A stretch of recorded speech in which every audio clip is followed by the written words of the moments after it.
धरा सौभाग्य बड़ा जहां शक्ति ने पगधारा था, अपने न्याय सुकर्मों से मालवा को उद्धारा था।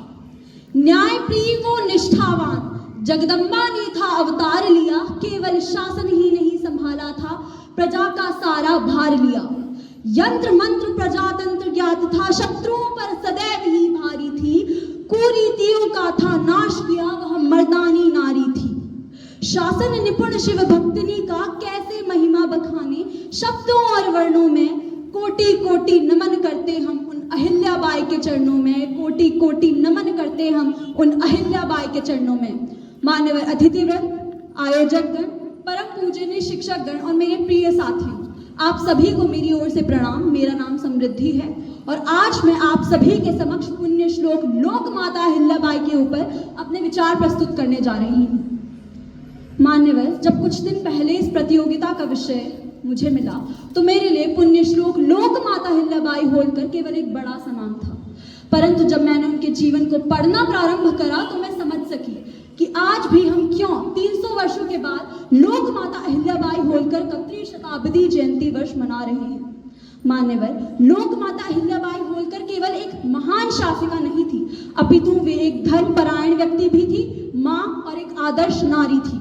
उनके जीवन में न्याय, करुणा और सेवा की अद्भुत उच्चता देखने को मिलती है। सच्चे अर्थों में उनका शासनकाल जनता का शासन था। उनका जन्म 31 मई 1725 को महाराष्ट्र के चौंडी गांव में हुआ था। वैसे तो वे एक बहुत ही साधारण परिवार से थी, लेकिन उनकी असाधारण नेतृत्व क्षमता और सामाजिक सोच ने उन्हें इतिहास में एक महत्वपूर्ण स्थान दिलाया। उनका विवाह खंडेर राव होलकर से हुआ, लेकिन उनकी असमय मृत्यु हो जाने के कारण अहिल्याबाई होलकर ने होलकर साम्राज्य की जिम्मेदारी अपने कंधों पर ली और इसे न केवल स्थिर रखा बल्कि इसे समृद्ध भी किया। मान्यवर, आज के आधुनिक समाज में भी जब किसी स्त्री के पति का निधन हो जाता है तो वह समाज में सहज स्वीकार्य नहीं होती। समाज में रहना, जीवन यापन करना उन स्त्रियों के लिए कठिन हो जाता है। और सोचिए उस समय एक स्त्री का न केवल स्वयं को आंतरिक रूप से समेटना बल्कि अपने साम्राज्य की बागडोर संभाल उसकी सीमाओं से बाहर ले जाकर ख्याति दिलाना।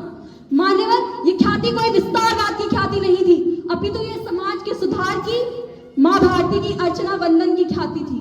और अहिल्याबाई होलकर ने कभी किसी लालच या लोभ में आकर अपने साम्राज्य का विस्तार नहीं किया, अपितु धार्मिक कार्यों के लिए किए, धार्मिक स्थलों का जीर्णोद्धार करवाने के लिए किया, शिक्षा के क्षेत्र में कार्य के लिए किए, क्योंकि वे जानती थी कि असली साम्राज्य पेड़, पहाड़, नदी, झरने और ये बड़े बड़े भवन नहीं है, अपितु मानव का हृदय है जिस पर उन्होंने सदैव राज करा और वे अमर हो गई।